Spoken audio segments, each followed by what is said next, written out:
This is Barry Zalma on insurance for YouTube. Today, as a lawyer who no longer practices law and who spends all my time acting as a consultant, an insurance expert, witness, and author, I wish to talk about those few courts in the United States that do not accept the tort of bad faith. Some courts have refused to accept the tort, like Rose Spencer versus Aetna Life and Casualty Insurance Company, which held that Kansas law does not recognize the tort of bad faith, and the legislative provisions authorizing certain penalties against an insurer for lack of good faith are sufficient remedies for an aggrieved insured.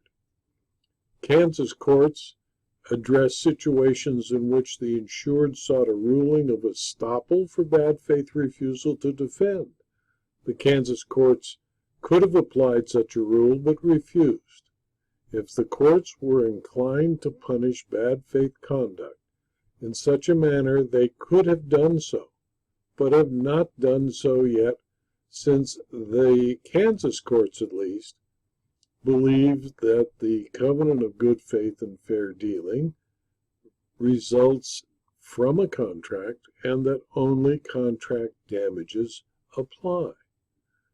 For example, in Spruill Motors Inc. versus Universal Underwriters Insurance Company, the insurer breached its duty to defend the insured, but the Kansas Supreme Court dealt with the merits of the insurer's policy defenses anyway. A similar situation was present in Snodgrass versus State Farm Mutual, in which a jury determined that State Farm had breached its duty to defend, but on appeal, the appellate court considered State Farm's policy defenses concerning coverage. In either of these cases, had they chosen to do so, the court could have stopped the insurer from asserting its policy defenses after finding that it breached its duty to defend. However, even in the absence of a contractual or direct legal duty, Kansas courts have allowed bad faith claims to be asserted under subrogation principles in a case called Gilley versus Farmer, where the plaintiff creditor may stand in the shoes of a defendant debtor to assert a defendant's bad faith claim against his insurer. Also in Bergeson versus Dilworth, where the U.S. District Court in Kansas ruled in favor of no bad faith. In the Insurance Company of North America versus Medical Protective Company, the 10th Circuit Court of Appeals applied Kansas law in holding that an excess insurance carrier had subrogation rights against a primary insurance carrier under an insurance policy, providing that the excess carrier shall be subrogated to the extent of any payment hereunder to all of the insurer's rights of recovery therefor. New York's definition of insurer bad faith is specific and sets a high bar for claimants. There are two different sets of standards, one for liability claims and one for first-party claims. The law of Alabama does not recognize the tort of bad faith except in the insurance context, citing to Hurt versus Pullman standard. Oklahoma law does not recognize a tort of bad faith against workers' compensation insurance carriers for unjustified denial of workers' compensation coverage or assertion of groundless defenses based on alleged damages incurred for a carrier's conduct that predated the claimant's workers' compensation award. Look to Anderson versus U.S. Fidelity and Guarantee Company. However, the essence of the intentional tort of bad faith with regard to the insurance industry is the insurer's unreasonable, bad faith conduct, including the unjustified withholding of payment due under a policy. In a bad faith breach of insurance contract case, the delay refers to an insurer's duty to act in a diligent manner in relation to investigation, negotiation, defense, and settlement of claims being made against the insured. In a bad faith claim against a workers' compensation insurer, a claimant must prove an unjustified delay in payment of an award. The consequences of the delay form the basis of the actual damages.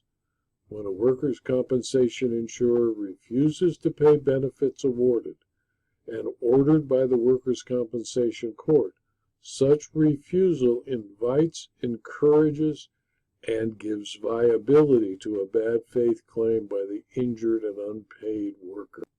New York law does not recognize the tort of bad faith denial of insurance coverage. Plaintiff's claim for a bad faith conduct in handling insurance claims is not legally cognizable under New York law.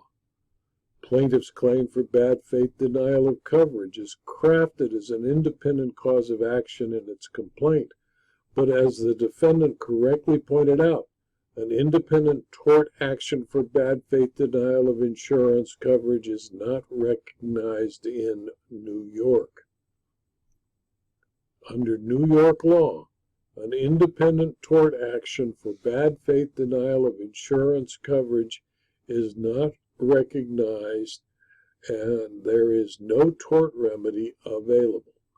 Further, punitive damages are certainly unavailable in a breach of contract case absent extraordinary circumstances.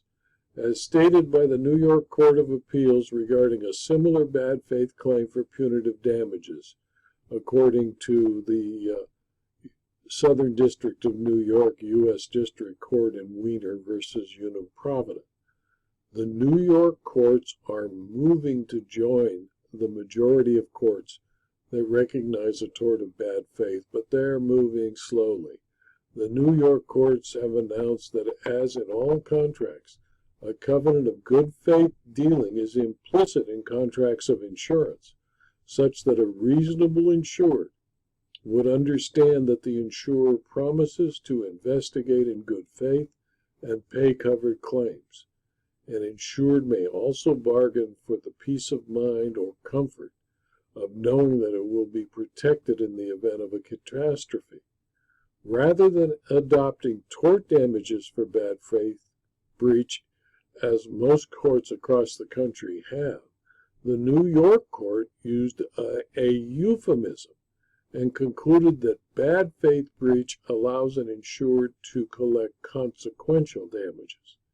It said, quote, "Therefore, in light of the nature and purpose of the insurance contract at issue, as well as by economy's allegations that Harleyville," that's the insurer, "breached its duty to act in good faith, we hold that by economy's claim for consequential damages, including the demise of its business, were reasonably foreseeable and contemplated by the parties, and thus cannot be dismissed on summary judgment."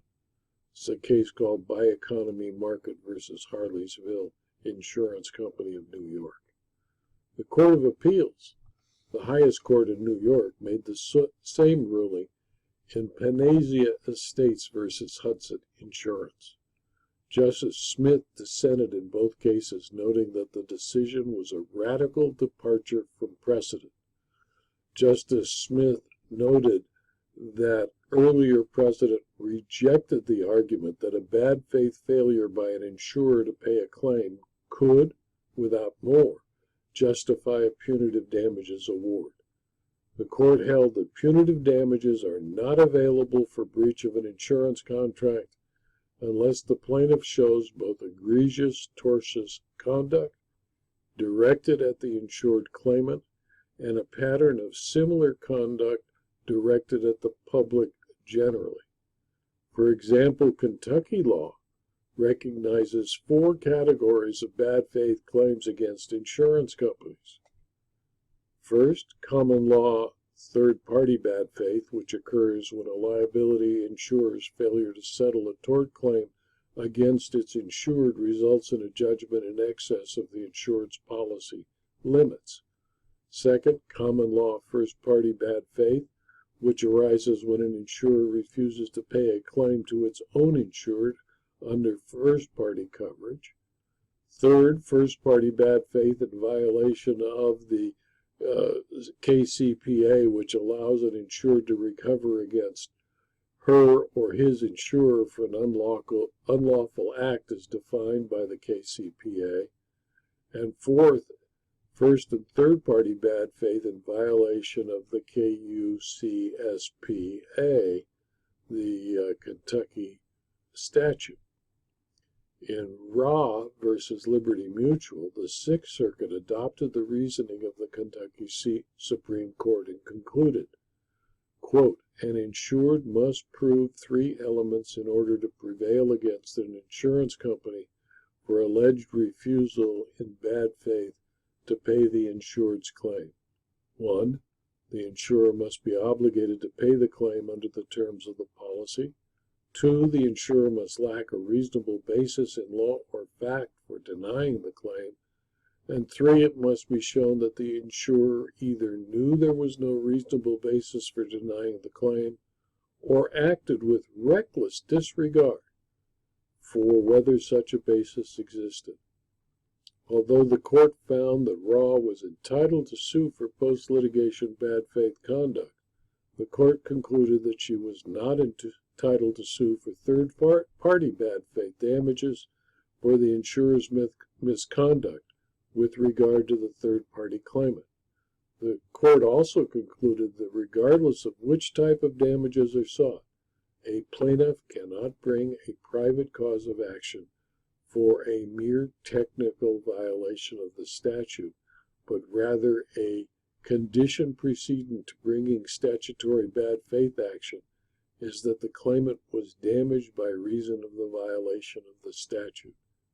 In addition, although the Supreme Court of Kentucky first held in a case called Reeder that the statute created a private right of action for a third-party plaintiff harmed as a result of violations of the Act, in considering Raw's third-party statutory claim, the district court recognized and the Sixth Circuit agreed that the validity of a third-party bad faith claim could not be established because even assuming Raw's factual allegations to be true, the pleadings did not support the conclusion that Liberty Mutual acted with a necessary level of culpability.